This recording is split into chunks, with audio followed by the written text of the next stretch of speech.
পৃথিবীতে বিচরণ করছে। আমি অনুবাদ করব আর ব্যাখ্যা করব, বিবেচনা আপনি নিজেই করবেন। পৃথিবীতে সবচেয়ে বড় আদালত হলো মানুষের বিবেক। আপনি কতটুকু ভালো কতটুকু খারাপ ওটা আপনিই ভালো জানেন, আমি কতটুকু ভালো সেটা আমি ভালো জানি। মানুষ আছে কিছু যারা মানুষের সামনে ভালো ব্যবহার করে, নামাজ কালাম পড়ে, ভিতরে ভিতরে পাক্কা শয়তান, সুদ ঘুষ সব খায়, 2 নাম্বারই সব করে, সব গোপনে। আপনি কোন টাইপের মানুষ বিবেচনা আপনি করবেন। তার আগে একটি কথা, আল্লাহ তাআলা বলেছেন ইন্নাল মুবাযযিরিনা কানু ইখওয়ানা শায়াতিন, নিশ্চয়ই যারা অপচয় করে তারা হচ্ছে শয়তানের ভাই। আমরা মসজিদে আসি, কিছু ক্ষেত্রে আমরা অপচয় করি, প্রকাশ্য অপচয়। সেটা কেমন? সামনের কাতার ফাঁকা আছে, ওই 3 নম্বর কাতারে দাঁড়িয়ে ফ্যান দিয়ে উনি নামাজ শুরু করে দিলেন। বহুদিন বলেছি নামাজ শুরু করবেন হয় মসজিদের যেকোনো এক সাইডে, নাহলে সামনের কাতারে।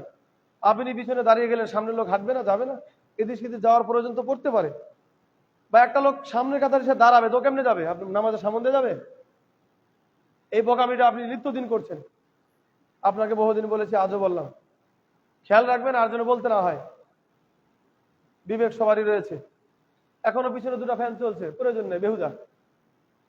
সামনের কাতার ফাঁকা আছে, এটা অপচয়। আর অপচয়কারী হলো শয়তানের ভাই, এটা আল্লাহ বলেছেন, আমি বলি। তো আমরা এই ধরনের অপচয় থেকে বেঁচে থাকবো। সামনের কাতারে পূরণই হয়নি, পিছনে সব ফ্যান দিয়ে বসে থাকবেন, কি দরকার ছিল? খুতবা চলাকালীনও ফ্যান দেওয়া, ইশারা দিবেন ফ্যান দিয়ে দেবো, সমস্যা কি? বেকার অপচয় করার প্রয়োজন নেই। এখন যদি বলেন যে কোম্পানি যাবে, আপনার কি? তাহলে করার কিছু নেই, যাক কোম্পানি। তবে যেটা অপচয় সেটা আপনাকে বলছিলাম সূরা নাস মানে মানুষ।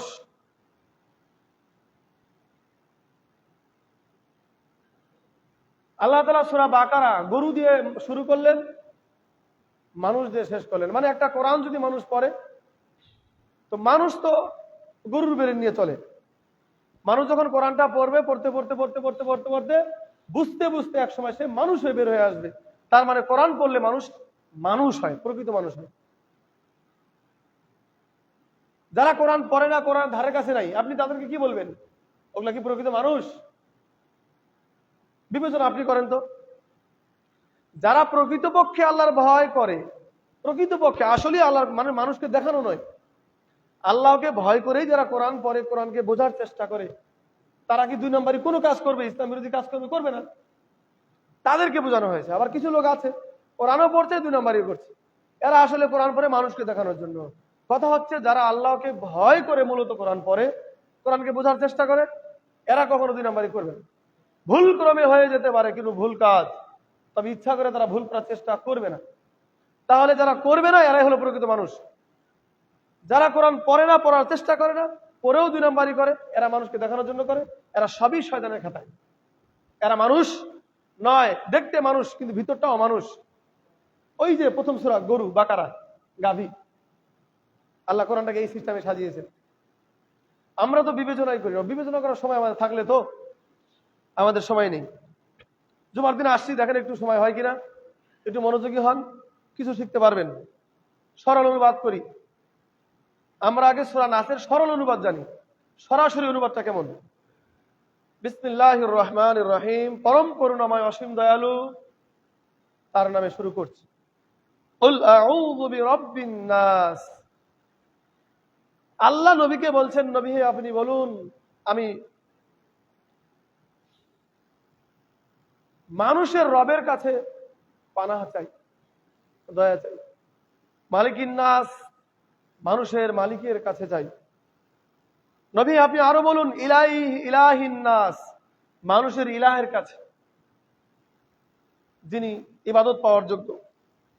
মিন শাররিল ওয়াসওয়াসিল খান্নাস, কুমন্ত্রণা যারা দেয়, সেটা মানুষ হোক শয়তান হোক, কুমন্ত্রণা দাতার অনিষ্ট থেকে, তার ওয়াসওয়াসা থেকে। আল্লাযী ইউওয়াসওয়িসু ফি সুদুরিন নাস,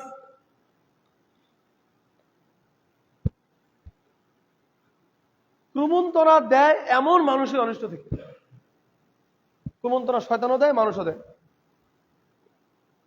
মিনাল জিন্নাতি ওয়ান নাস, এই যে কুমন্ত্রণা দেয়, চাই সে মানুষ হোক চাই শয়তান হোক, মানে যে কুমন্ত্রণা দেয় সে মানুষের মধ্য থেকে হোক অথবা শয়তানের মধ্য থেকে হোক, আমি তার কাছ থেকে আশ্রয় চাই।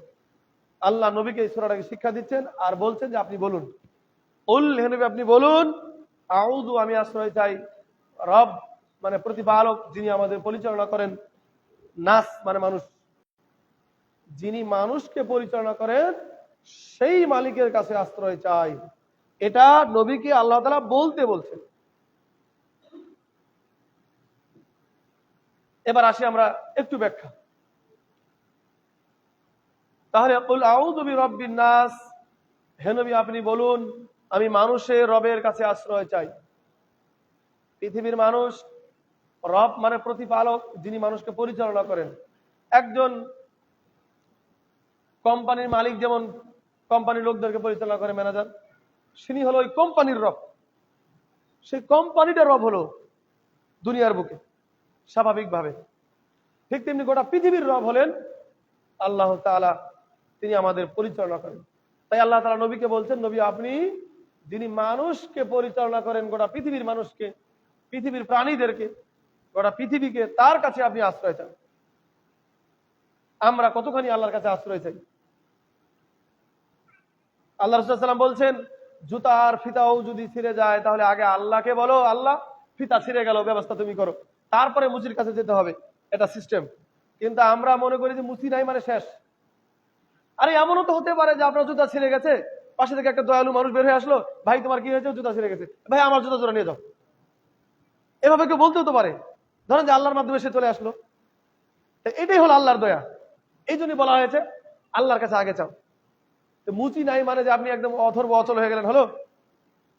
গায়ে একটা মুসাফির আসলো, তার কাছে টাকা পয়সা নাই, ও যদি আগে বলে যে মানুষের কাছে আগে চায়, তো সে ভুল করলো। আগে বলতে আল্লাহ আমার কাছে টাকা পয়সা নাই, আমি ফেরত যাবো বাড়িতে, কিভাবে ব্যবস্থা তুমি করো, এভাবে বলে চুপ করে থাকবে আর একটু চেষ্টা করবে মানুষের কাছে। দেখবেন যে আল্লাহর কাছে চাইলো, সেজন্য কোথাও থেকে কেউ একজন আসবে, কিছু টাকা দান করে দিল, তাকে চলে গেল বাড়ি। এটা হচ্ছে আল্লাহর দয়া মানুষের মাধ্যমে। এই জন্য বলা হয় ছোট থেকে ছোট পায়ের জোতাও ছিঁড়ে গেলে, জোতার বটা ছিঁড়ে গেলেও আগে আল্লাহর কাছে চাইতে হবে। আমরা কার কাছে চাই? আমরা বিপদে পড়লে, একটু অসুখ হলে আগে ডাক্তার, অথচ রাসূলুল্লাহ সাল্লাল্লাহু আলাইহি ওয়াসাল্লাম বলছেন রোগ হলে 2-3 দিন অপেক্ষা করো, তারপরে যাও আল্লাহর কাছে। আল্লাহ তো এমনিও ভালো করে দিতে পারে। 2 দিন অপেক্ষা করো, 2 দিন তুমি কষ্ট করবা, কষ্টের বিনিময়ে তোমার শরীর থেকে গুনাহমোচন হবে। রোগ হলে গুনাহমোচন হয়, আর আমরা রোগ হওয়ার আগে না পায়েসটা খেয়ে বসে থাকি। তার মানে আমাদের আল্লাহর উপর কোনো ভরসা নেই, ভরসা না পারার উপরে, ভরসা না পারার উপরে আগে আল্লাহর কাছে আমরা চাইলাম না। তো পৃথিবীর মানুষ এখন আল্লাহর কাছে চায় না, নেতার কাছে চায়, টাকার কাছে মাথা নত করে, সম্পদের কাছে মাথা নত করে, আল্লাহর কাছে মাথা নত করেও না, আল্লাহর কাছে চায়ও না। কিন্তু যদি ভুট্টার ক্ষতি হয়ে যায়, ধানের ক্ষতি হয়ে যায়, গমের ক্ষতি হয়ে যায়, ঝড়ে এসে বাড়ি উড়ে যায়, আল্লাহর দোষ আমরা সমান সমান দিই। আমি গরিব মানুষ, আল্লাহ আমাকে চোখে দেখলো, নাউজুবিল্লাহ, কি বাজে কথা। হ্যাঁ, বিশেষ করে এই কথাগুলো মা বোনরা একটু বেশি বলে, মা বোনরা একটু বেশি বলে। আমি মা খালাকে দেখেছি, বাপ ভাই আমরা বসে আছি, আমার মা সারাম বলে ফেললো, হাই রে মরার বৃষ্টি রে, এখনই আসতে হলো। আমার মাই বললো, সারাম বলে ফেললো, আমরা কেউ বললাম না, চুপচাপ আছি। আমরা ওই তালে আছি কিভাবে এটাকে ঠিকঠাক করা যায়, ক্ষতি হয়েছে কিন্তু উনি বলে ফেললেন। মা বোনদের একটু ধৈর্য এই ক্ষেত্রে একটু কম, ধৈর্য আনতে হবে। তখন মাকে বুঝালাম যে এটা অন্যায় করলেন, বিশাল বড় অন্যায়। পালন কর্তা তিনি, রব বলে তুমি স্বীকার করো। কোরআন পড়ার আগে প্রতিদিন সকালে পড়ছো, বলছো আউযু বিল্লাহি মিনাশ শাইতানির রাজিম, বিসমিল্লাহির রহমানির রহিম। সূরা নাস নামাজে কতবার পড়ছো? সূরা নাসে পড়ো নাই? আমি মানুষের রবের কাছে আশ্রয় চাই, তুমি আশ্রয় কেমনে চাই? আল্লাহকে বলো যে আল্লাহ তুমি এই কাম করলা, তুমি তো মালিক, আমাদের উপর তো এই সবের হাত নাই, তুমি আমাদেরকে বাঁচাও। তুমি এই না বলে আল্লাহরই দোষ দিলা। তুমি যে এই দোষটা আল্লাহকে দিলে, আল্লাহ তোমার বাড়িটাও কালকে উড়ে দিতে পারে, কালকে তুমি পঙ্গু হয়ে যেতে পারো, আচমকা পঙ্গু হয়ে গেলা। যেমন ইব্রাহিম আলাইহিস সালাম স্ত্রীকে সারাকে যখন ওই জালিম বাদশা যখন হাত দিতে গেল তখন পঙ্গু হয়ে গেল, ওরকম তো হয়ে যেতে পারো, খারার উপরে পঙ্গু হয়ে গেল জালিম বাদশা। তো যাই হোক, মা বোন হোক আর পুরুষেরা হোক, এই ধরনের কথা হলো শিরক, মানে আল্লাহর উপর যে পণ্ডিতি করলাম। ভুট্টার ক্ষতি হয়ে গেল, ওদিকে হয়নি, এদিকে গোটা গ্রাম হয়েছে। কিছু করার আছে আমাদের? সব আল্লাহর হাতে। গতবার তো হয়নি, এবার কেন হলো? মনে করতে হবে আমাদের হয়তো বা জাকাত দিইনি, বা আমার কোনো ভুল আছে, অথবা আমাদের ইমানের আল্লাহ পরীক্ষা নিচ্ছে যে আমি মানুষের সামান্য ক্ষতি করলাম, ভুট্টা তো কিছু কিছু হয়েছে, একেবারেই তো নষ্ট হয়নি। আল্লাহ আপনার ইমানের পরীক্ষা করছে যে আপনার ধৈর্য আসলে কতখানি। আপনার বলা উচিত ছিল আল্লাহ সামান্য ভুট্টার উপর দিয়ে গেল, আমার এত টাকার বিল্ডিংটা তো উড়ে যায় নাই, তুমি তো চাইলেই পারতা ভূমিকম্প দিয়ে বিল্ডিংটাকে ধসিয়ে দিতে, তা তো তুমি করো নাই।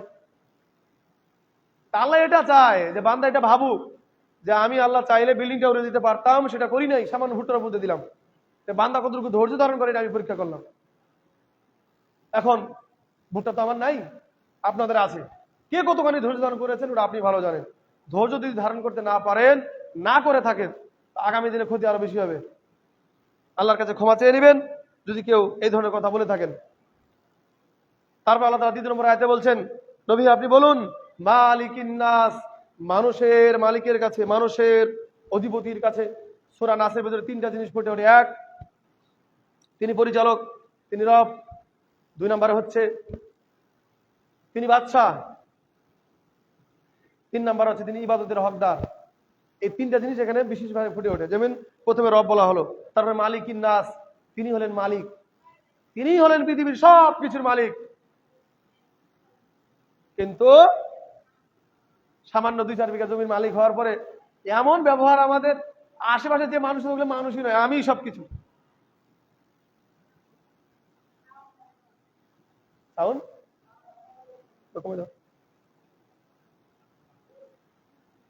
সামান্য কিছুর মালিক হলে আমরা মনে করি সাউন্ড কমিয়ে দেওয়া ছেলে। তো বলছিলাম সামান্য কিছু জিনিসের মালিক হয়ে গেলে আমরা আর মানে নিজেকে যে কি মনে করি, হুঁশ থাকে না আমাদের। এরকম আছে কিনা লোক? আছে, আপনাদের ভিতরেও আছে। গরিবদেরকে মানুষ মনে করতে চায় না, মানে বিশাল কিছু হয়ে গেল সে। অথচ ওই লোকটারই দিনে যদি ৩ থেকে ৪ বার পায়খানা করে, তখন মাকে যায় খালা বলে, খালাকে যায় চাচা বলে, উলট পালট হয়ে যায়। আবার ওই লোকটাই বাহাদুরি করে। বাহাদুরি করেছিল ফেরাউন, নমরুদ। কেউ কাউকে মশায় মেরে ফেলেছে, কাউকে ফের পানিতে ডুবে মারা গেছে, কেউ ওই যে কোষ্ঠ রোগ হয়ে মারা গেছে। মানে এরা এক একটা এমন বাজে অবস্থায় মারা গেছে যেটা মানুষ মনে রাখার মতো। এরাই নেতাগিরি করেছিল খুব, আমি বাদশাহ, আমার উমুক আছে তুমুক আছে, তোমার কিছু নাই, এরকম করেছে। তাদের ইতিহাসটা একটু পড়বেন, তাদের দিকে একটু তাকাবেন, মন নরম হয়ে যাবে। অহংকার থেকে দূরে থাকুন। অহংকার হলো আল্লাহর চাদর। আল্লাহ তাআলা, আল্লাহ রাসূল সাল্লাল্লাহু আলাইহি ওয়াসাল্লাম বলেছেন, অহংকার হলো আল্লাহর চাদর, যারা আল্লাহর চাদর নিয়ে টানাটানি করে তাদের থাকার জায়গা জাহান্নাম। অতএব আল্লাহর চাদর নিয়ে টানাটানি করার দরকার নেই। মাথা নত হয়ে চলার চেষ্টা করুন। কিছু কিছু বাদশা, কিছু কিছু সরকার দেশে পৃথিবীতে এখনো আছে, যারা ফকির সালাম দিলেও সালাম নেয়, সাইকেলে করে সংসদে যায়। কানাডার জাস্টিস ট্রুডো নাকি ট্রুডো, উনি নাকি সাইকেল করে যাইতেন সংসদে। একটা ফকির রাস্তায় যদি সালাম দিত, তাকেও দাঁড়িয়ে মানে মোসাফা করতেন, কথাবার্তা বলতেন। এখন বলেন তো তার কি মান কমে গেছে? আমি ইমাম, তাকে নিয়ে উদাহরণ দিচ্ছি। ও বেধর্মী মানুষ, কিন্তু তার ব্যবহারটা দেখেন। তাকে নিয়ে মানুষ উদাহরণ দেয়, অনেক বড় বড় বক্তা উদাহরণ দেয়। তার মানে দেখেন, বেধর্মী হওয়ার পরেও মানুষের ভালো কাজের উদাহরণ হয়ে গেছে, নেতা। তার কি সম্মান গেছে? সম্মান খালি হুড় হুড় করে আরো বেড়ে গেছে। আর যারা বাহাদুর করেছিল তারা হারিয়ে গেছে। বাহাদুরি নয়, মাথা নত করে চলার চেষ্টা করুন পৃথিবীতে। সম্মান বাড়ানো মালিক আল্লাহ। বলেছিলাম অত ইজ্জু মান তাশা অত জিল্লু মান তাশা, ক্ষমতা সম্মান দেওয়ার মালিকও আল্লাহ বলছেন আমি, আর ক্ষমতা ছিনিয়ে নেওয়ার, সম্মান ছিনিয়ে নেওয়ার মালিকও আমি, তুমি কিছুই না। অনেক মানুষ আছে, অনেক সম্পদ আছে, কিন্তু কোনো সম্মান নেই, মানুষ তাকে সম্মান করে না। বিগত যে সরকার চলে গেল, বহু টাকার মালিক সে, ২৮ লক্ষ কোটি টাকার নাকি মালিক এক জরিপে দেখা গেছে। সম্মানটা কোথায়? সবাই তার দুর্নাম করছে। এখন তার দলের লোকও বলছে তারা মানে তার পথ ছেড়ে দিচ্ছে। টাকা কামিয়েছেন কিন্তু সম্মান কামাইতে পারে নাই। যার সম্মান আছে তার টাকার খুব একটা প্রয়োজন পড়ে না। তাহলে ইলাহিন নাস, মানুষের ইলাহ, উপাস্য। ৩ নম্বর আয়াতে আল্লাহ তাআলা বলছেন ইলাহিন নাস, মানুষের উপাস্য, মানে উপাস্য মানে হলো যিনি ইবাদত পাওয়ার হকদার, মানে যারা আমরা ইবাদত করি তাকে বলে উপাস্য। জাতিবাচক নাম হলো আল্লাহ, তবে এক একটা কারণে আল্লাহ তাআলা আলাদা আলাদা নাম আল্লাহই দিয়েছেন। এটা আল্লাহই তো দিয়েছেন, কোরআনের আল্লাহর নাম নয়, আল্লাহই তো দিয়েছেন। ইলাহিন নাস মানে উপাস্যের কাছে যাও, মানে যিনি ইবাদত পাওয়ার হকদার তাকে বলে উপাস্য। মিন শাররিল ওয়াসওয়াসিল খান্নাস, আত্মগোপনকারী কুমন্ত্রণাদা তার অনিষ্ট থেকে। বোঝা গেল না? আত্মগোপনকারী মানে হলো যারা গোপনে মানুষের মনে কুমন্ত্রণা দেয়। মানে ওই দুই পক্ষে ঝগড়া লাগছে, এখন এই আইসা বলছে, মানে সামনাসামনি বলে না তুই ওকে মা লাঠি লে মা, এভাবে বলে না, পিছন থেকে বলে খেপা কোন টাকা দিতে পারলি না, তোকে একটা মারলে তুই কি করলি, তাই দেখলি ভাত খাইস না, এভাবে বলে বলে গোপনে পার্সোনালি লাগে আইনা এভাবে বলে। মানে এমন মানে ভাবে তাকে ভরকায়, কুমন্ত্রণা দেয়, ঝগড়া যেটা থামে গেছে ওটা ফের আরো মানে শুকান ঘাটাকে চুলকিয়া কাঁচা করে দেয়, দিয়া যেখানে ঝগড়া থেমে গেছে, লাঠির ঝগড়া থেমে গেছে, ওপরে কি করে দা নিয়ে যায় ওকে মারতে যায়। এই সমস্ত লোক হলো, এটা মানুষ থেকে হতে পারে, জিন থেকে হতে পারে। এই কুমন্ত্রণাটা যদি সে নিজে নিজে একা একাই ঝগড়া থেমে গেছে আবার মারতে যায়, তার মানে সে শয়তানের কথায় গেল। আর যদি কেউ তাকে ফুসলায় তাহলে এটা মানুষ থেকে হলো, তাহলে শয়তান হলো দুই রকম। তারপরে আল্লাহ বলছেন আল্লাযী ওয়াসওয়াসু ফী সুদুরিন নাস, আমি আশ্রয় চাই যে মানুষের অন্তরে কুমন্ত্রণা দেয়।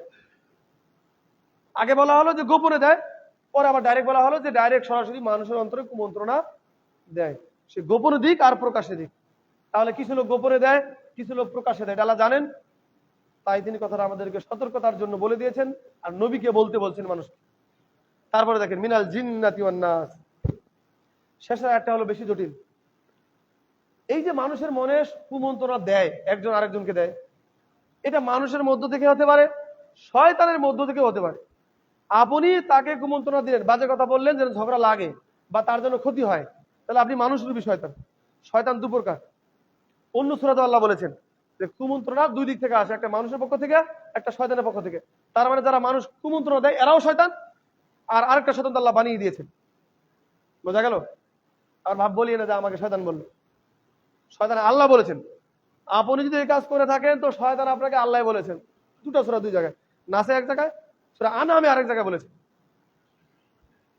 তাহলে শয়তান খালি আল্লাহ পাঠিয়েছেন ওটা নয়, মানুষ রূপী শয়তান আছে। আপনি একটা বাজে কাজ করছেন, এটা আরেকজন লোক দেখছে, কিরে ভদ্র লোকের বেটা এই কাজ করছে, ভদ্র লোক এই কাজ করছে, এটা মাস্টার মানুষ এই কাজ করছে। আপনাদেরকে নাকি কোন কোন মাস্টার বেলে ডিলার, ওই যে গাঞ্জার ডিলার, মদের ডিলার, মাস্টার আপনারা জানেন অনেকেই, নাম বলতে হবে না। এই যে ডিলার, এ মাস্টার লোকে যদি এই কাজ করে, এদিকে খেয়াল করেন, মাস্টার লোকে যদি এই কাজ করে, এখন ও করছে ওর পাপ হবে, কিন্তু আশেপাশের কিছু পণ্ডিত লোক ভাববে আরে বাপরে অমুক বড় মাস্টার হয়ে এই কাজ করে, অমুক শিক্ষক হয়ে এই কাজ করে, অমুক ভদ্রলোক হয়ে এই কাজ করে, আমি বললে ফের কি হবে। দেখেন এই লোকটা কিন্তু আগে করতো না, ওই ওকে দেখে মোটিভেশন হইলো, ওকে দেখে ও কিছু মানে সাহস পেল, ও যদি করে আমার কি সমস্যা, আমিও করি। তাহলে ওই বেটা কি করলো, একে কি করলো, কুমন্ত্রণা দিল। ডাইরেক্ট জায়া দিতে হলো না, ওর ব্যবহারে, ওর চলনের কারণে ও একটু মানে উৎসাহ পেল যে আমি করলে কি সমস্যা। মাস্টার করছে, ছাত্রকে শিখায়, ছাত্রকে শিখাইছে ভালো মদ খায় না, ফেরে ও ডিলার। তাহলে এই লোকটা মানুষকে গিয়া বললো না তুমি মদ খাও, অথচ ওর ব্যবহার থেকে আরেকজন মোটিভেশন হলো, উৎসাহ পেল। তাহলে ও বেটাও শয়তান। ওই একে তো পাপ করছে, আরেক জায়গায় কি শয়তানের খাতা ওর নামটা উঠে গেছে। আর যদি ওই লোকটা ভালো কাজ করতো, তো ওর দেখা দেখি যদি আরেকজন করতো, তাহলে এই লোকটা যে ভালো কাজ করছে এর কিছু নেকি পার্সেন্টেজ ওই লোকের আমলনামায় জমা হতো, কারণ ওই লোকের ভালোটা দেখে ভালো কাজটা করেছে। আপনি দান করলেন, এখন দাঁড়িয়ে মসজিদে আপনি বললেন যে ওখানে একটা ফ্যান নাই, আমি কালকে দান করলাম, এই আপনার দেখা দিয়ে একজন লোক দাঁড়াবে, আপনি লোকটা তো গরিব মানুষ বা লোকটা বড় লোক মানুষ, আত্মা আছে, তারপরে বলে যদি আপনি গরিব হয়ে থাকেন তাহলে কেউ না কেউ ভাববে যে লোকটা গরিব মানুষ, বা আপনি একটা ফ্যান দান করে দিলে 3-4 হাজার টাকা দিয়ে, আর আমি বড় লোক মানুষ কি করছি, এরকম কেউ না কেউ ভাবতে পারে। সবাই ভাববে না, কেউ তো ভাবতে পারে। তাহলে আপনার দেখা দেখি ওরও দান করার একটা ইচ্ছা হবে, তখন ও খুঁজবে দেখি উপরে একটা ফ্যান দরকার কিনা, আসলে তো দরকার। তাহলে এই হলো ভালো কাজের নমুনা আর খারাপ কাজের নমুনা। ভালো খারাপ কাজ যদি আপনি করেন, কাউকে করতে বলেননি, কিছু ছেলেবেলে আছে, কিছু ছেলেবেলে আছে জ্ঞান দিতে যাবেন, তোমার জ্ঞানের আমার দরকার নেই, আদব লেস তো নাই, জ্ঞানের দরকার নেই, কিন্তু ও যে কাজটা করছে ওর দেখা থেকে আরেকটা লোক করতে পারে। আবার যদি এভাবে বলি, বলবো যে আমি কি কাউকে করতে বলেছি, আমি আমারটা করছি, আমার পাপ হবে, অত কিসের জ্ঞান। কিছু ছেলেবেলে এভাবে বলে, কিন্তু ওর দেখা দেখি যে আরেকটা লোক খারাপ হতে পারে এটা সে জানে না। ওর নামটা যে শয়তানের খাতায় উঠে গেছে ওটা সে বুঝে। বৈশা বৈশা গেম খেলছে, ধরেন এখানে ছেলেবেলা গাছের নিচে বৈশা গেম খেলছে, মার মার ধর ধর কাট কাট এরকম বলছে না। আমি দেখেছি আমার একটা কলিগ ছুটিতে ওই ঢাকা শহরে চাকরি করতাম, দেখলাম যে ওই ওয়াশরুমে গেছে, তো ও কার সঙ্গে যেন অনলাইনে গেম খেলছে, তো ওয়াশরুমে গেছে টয়লেটে, তো ওখানে দেখি মোবাইল নিয়েই গেল। আমি অন্য কিছু ভেবেছিলাম, তা এখন দেখি যে ভিডিওতে ধর মার কাট এরকম বলছে। আমরা ফের বাইরে থেকে হাস, তুই কি করলি, মার মার, তুই পায়খানার ভিতরে কাকে বের মারছিস? ও গেম খেলছে, ওটা মারতে বলছে আর কি। দেখেন পায়খানা যাওয়া গেম খেলছে, আমি নিজে চোখে দেখলাম, আরো কয়েকজন দেখলাম। তাহলে ওর নেশাটা পায়খানার ভিতরে চলে গেছে, কত নোংরা স্বভাব হয়ে গেছে, চিন্তা করেছেন?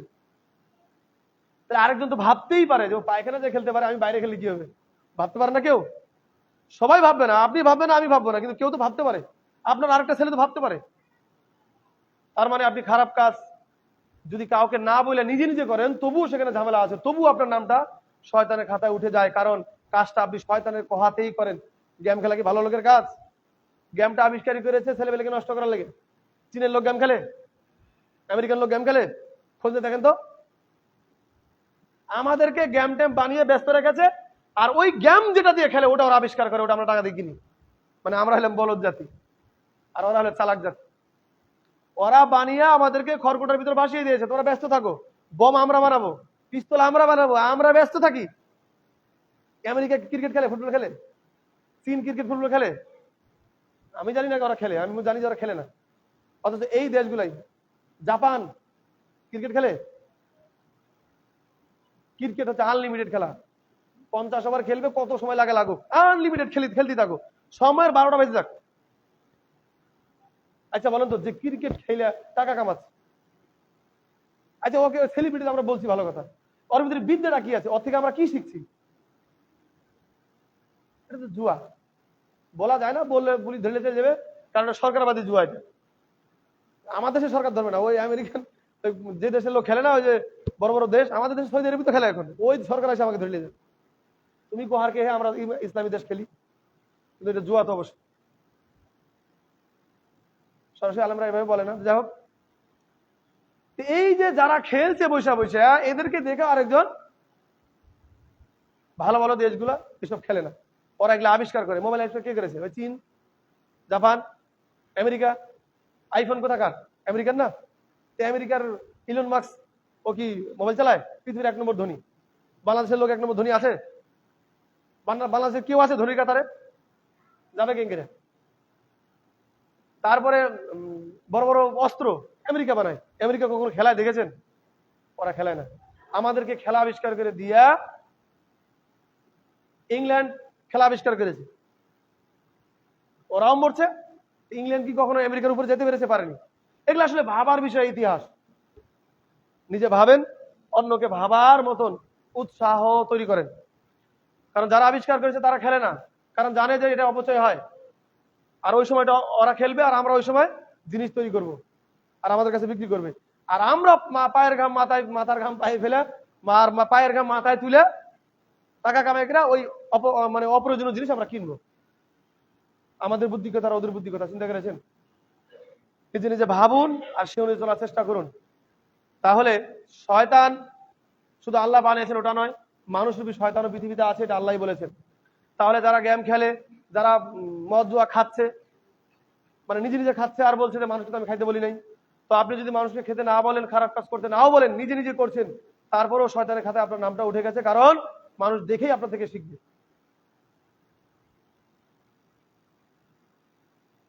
তাহলে এখন আজ থেকে কি করবেন? গেম খেলবেন, মদ গাঁজা খাবেন, ঘরের ভিতরে একলা একলা চুপ করে খাবেন, তাহলে ছেলেও না দেখে। কারণ বক্তব্য থেকে তো এটাই শিখলেন, এরপর থেকে কি করতে, আমার ছেলেও যেন না দেখে, আমার বউ যেন না দেখে, কেউ যেন না দেখে, কেউ যখন বাড়িতে থাকবেন আমি চুপ করে খাবো, কেউ জানবে না। যারা বাঁকা কোয়ালিটির লোক তারা বক্তব্য থেকে এটাই শিখবে। আর যারা ভদ্র মানুষ, যাদের শরম আছে, তারা কি করবে? না, কথা তো ঠিক, এলাকা খাওয়া যাবে না। নিজের টাকা দিয়ে খাসি টাকা অপচয় করে অথচ ফের আবার কাউকে খাইতে বলিনি, তবুও যদি শয়তান আমি, তাহলে ফির কেমন হলো? খাওয়া যাবে না।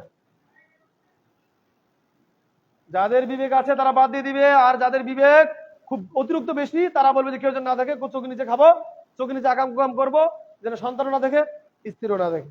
তো যাই হোক, আল্লাহ আমাদেরকে বোঝার তৌফিক দান করুন, আল্লাহুম্মা আমিন। শয়তানে এখন মোটামুটি শয়তানি বাদ দিয়ে দিয়েছে, পৃথিবীতে শয়তানের অভাব নেই, শয়তান এখন রেস্টে আছে। একজন মুয়াজ্জিন এবং ইমাম, ছোট্ট একটা উদাহরণ, একজন ইমাম মসজিদে নামাজ পড়ে বাড়ি যাচ্ছে ফজরের পর, অন্ধকার থাকতে নামাজ শেষ, একটু কোরআন তেলাওয়াত করে বাড়ি যাচ্ছে। বাড়ি যাওয়ার পথে দেখে যে শয়তান চিৎপটাং হয়ে চার হাত পা চারদিকে দিয়ে আরামে ঘুমিয়ে আছে। সকালবেলা রাস্তার একটু ঠান্ডা ঠান্ডা, শুতে আছে। ভদ্রলোক বলছেন মুয়াজ্জিন ইমাম সাহেব, কি ব্যাপার ভাই সাহেব, কাম কাজ বাদ দিয়ে এটা কি শুতে কেন আছো? তো বলছে আমি এখন রিটায়ার্ডে আছি। তো তুমি, আমরা চাকরি করলে রিটায়ার হয়ে গেলে ওখানে আরেকজন বসে, তো তুমি রিটায়ার নিয়েছো, তোমার কাজ কে করছে? শয়তানি কে করে? এখন এই শয়তান বলছে পাগল কোনটা, আমার থেকে বড় বড় শয়তান আমি আবিষ্কার করেছি, করে আমি এখন রেস্টে আছি। এখন আমি তো শয়তান একলা, এখন আমার চেলাপেলার মানে ম্যানেজার, এমপ্লয়, কর্মচারীর অভাব নেই। কেমনি অভাব নেই? আপনি ফের মানে ওই ম্যানেজার আর কর্মচারী কোথায় পাইলেন? বলছে বলো তো, শয়তানের তো যুক্তির অভাব নেই, ও তো যুক্তি দিয়ে শয়তান হয়েছে। ওকে সেজদা করতে বলা হয়েছিল আদমকে, আদম মাটি তৈরি, ও আগুন তৈরি। অহংকার, আগুন উপরের দিকে যায়, মাটি নিচে নিচে পড়ে থাকে, তা আমি কেন ওকে সেজদা করবো? অহংকার করে আর এভাবে যুক্তি দিয়ে তো শয়তান হয়েছে। তো যুক্তি তো হলো শয়তানের কাজ, কোরআন হাদিস বলবেন, যুক্তি দিবেন না। তো শয়তানের কাজ যাহা যুক্তি তাহা দিচ্ছে সে। আচ্ছা বলো তো, আমি শয়তান কেমনে হইলাম? বলছে আদমকে সেজদা করতে বলা হয়েছে, তুমি করো নাই, ঘাটতারাম করছো, তাই তোমাকে শয়তান বানিয়ে দিয়েছে। আচ্ছা, সেজদা আমাকে কয়টা করতে বলা হয়েছিল? বলছে একটা। আমি একটা সেজদা করিনি, তুই গোটা পৃথিবীর শয়তানের সর্দার, গোটা পৃথিবীর শয়তানের সর্দার একটা সেজদা মানে না করার কারণে। তাহলে তোমাদের নামাজ কয়েক তো? 5 ওয়াক্ত।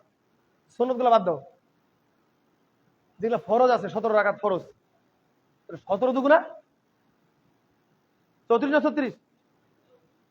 34 যদি হয়, তাহলে এই যে 17 দুগুণা 34, এই যে 34 36 রাকাত নামাজ, এই যে বান্দারা যে পড়ে না, তোমার যে মুসল্লিরা পড়ে না, ইমামকে বলছে তোমার মুসল্লিরা পড়ে না। এখন তুমি চিন্তা করো তো, আমি যদি এ গ্রেডের শয়তান হই একটা সেজদা না করে, তাহলে এরা যে 34টা সেজদা দিন রাতে ফরজ, যেটা বাধ্যতামূলক, আদামরা হয়ে গেলেও মাপ নাই, চোখ নাই, কান নাই, হাত নাই, কিন্তু বডিতে জান আছে, ততক্ষণ মাপ নাই। যতক্ষণ বিবেক ঠিক আছে আর যতক্ষণ বডিতে জান আছে ততক্ষণ মাপ নাই, মাপই নাই। এই 17 রাকাত 34 রাকাত নামাজ মাপই নাই। তাহলে তুমি বলো তো, যে আমি একটা সেজদা করার না কারণে যদি এত বড় শয়তান হয়, তাহলে এরা 17টার সেজদা করে না দিনের ভিতরে 24 ঘন্টায়, তাহলে এই কোন লেভেলের শয়তান? আমার দরকার আছে? এরা আমার থেকে পারফরমেন্স বেশি ভালো দেখাচ্ছে। আমি যতখানি শয়তানি করে 10টা লোককে খারাপ দিকে নিতে পারি, এরা আরো বেশি ভালো পারছে। খামাখা কেন আমি এখন কাজ করতে যাব? আমি এখন অবসরে আছি, তাই চিৎপটাং হয়ে রাস্তায় শুতে আছি। তুমি যাও, যা দেখো তোমার সকালবেলা উঠে বেশ বিড়ি খাচ্ছে। তুমি যাই দেখো রাস্তার মোড়ে দেখবা বাড়িগুলো আছে না, ওরা নামাজ নাই, কোরআন নাই, কিছু নাই, বিড়ি খাবে, আগে বিড়ি খাবে। কিছু লোক আছে আগে বিড়ি খায়, প্রথম বিড়ি একটা টান দিবে, ঘুম থেকে উঠে দাঁতও ব্রাশ করবে না, 11টার সময় দাঁত ব্রাশ করবে, ব্রাশ করতে করতে গা গা ঘুরবে, বদভ্যাস, গা গা ঘুরবে, আর দেখে এখন বিড়ি খাইছে। ওই বিড়ি খাওয়াকে কে শিখেছে? ও ফের আরেকজনের কাছ থেকে শিখছে, ও আরেকজনের কাছ থেকে শিখছে। শেষমেশ পিছাইতে পিছাইতে পিছাইতে যাওয়া, দেখবা যে শেষমেশ আমি আছি। শুরু আমি করেছিলাম, কিয়ামত পর্যন্ত শেষ এরা করবে। তাহলে কি বুঝলেন? শয়তান রিটায়ারমেন্টে আছে, পেনশনে টাকা পাচ্ছে, বেশ খাচ্ছে, এমপ্লয় তৈরি করেছে, সে ভালো ভালো এমপ্লয় তৈরি করেছে, ওরাই কাজ করছে। শয়তান যে এমপ্লয় তৈরি করেছে সেটা কারা? এই আপনার আমার মতন মানুষেরাই। তাহলে হিসাব করে দেখেন, এখন আপনার নামটা নাস কোরআনুল কারীমের শেষের সূরায় আছে না ওই সূরার যে শেষের যে আয়াতটা, ওই আয়াতের মধ্যে আছে? মানে আপনার নামটা আসলে মানুষের কাতারে আছে না শয়তানের কাতারে চলে গেছে? আপনার নামটা শয়তানের লিস্টে আছে না মানুষের লিস্টে আছে? বিবেচনা আপনি করেন। আমি আপনাকে কেমন শয়তান বলবো? কারণ ভালো মন্দ কিভাবে কি করেন না করেন আপনি ভালো জানেন। আমি ব্যাখ্যা বিশ্লেষণ দিয়ে সুন্দর করে বুঝাইলাম, কে কতটুকু বুঝলেন আল্লাহু আলাম। তবে অবশ্যই বিবেচনা করতে পারবেন যে আপনি শয়তানের, এখন আপনি রানিং শয়তান নাকি রানিং মানুষের কাতারে আছেন, বিবেচনা করতে পারবেন।